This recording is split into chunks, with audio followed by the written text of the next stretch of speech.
Shiraki with Equity Real Estate and Utah Home Sweet Home. And in this video I wanted to share the importance of doing a final inspection walkthrough.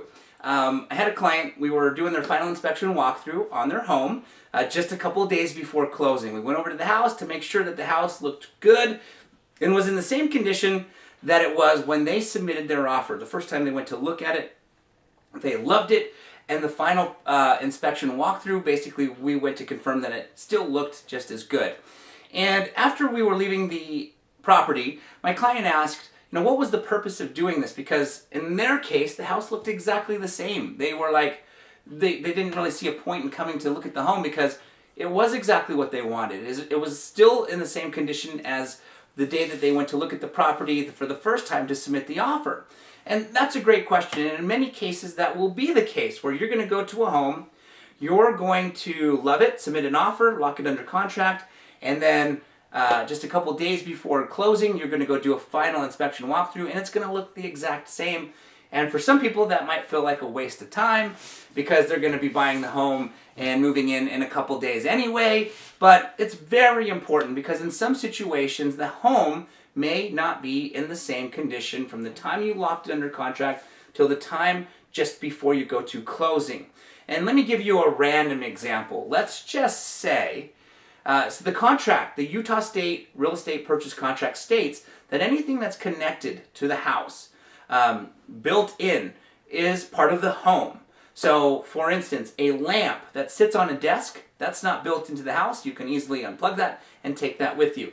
A seller can take their lamp with them. However, the chandelier that's wired in and built into the ceiling of their dining room, that, however, is built into the home and part of the home.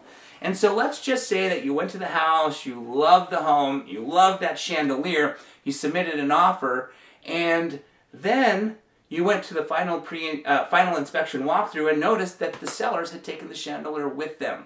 That is the opportunity, that final inspection walkthrough is the opportunity to confirm that none of this type of stuff has happened.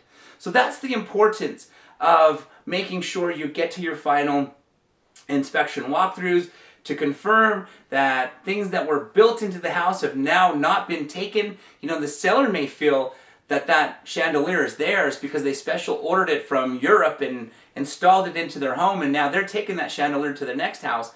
However, if that was the case, they should have taken that chandelier off, removed it from their ceiling before they ever showed their home.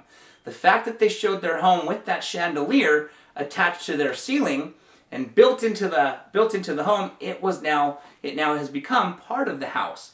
So the final inspection walkthrough is critical to make sure that when you go to the home, it is still being represented as the same product, the same house, as it was back when you first saw it. So, I hope you enjoyed this video. Please don't forget to hit the subscribe button or give it a thumbs up. If you have more questions, feel free to ask me in the comment section below. I'll make sure to get those answered. And my telephone number is 801-810-4475. If you guys have any questions whatsoever, please feel free to give me a ring. I'd be happy to help you in any way I can. Again, it's Yoshi Shiraki with Equity Real Estate and Utah Home Sweet Home.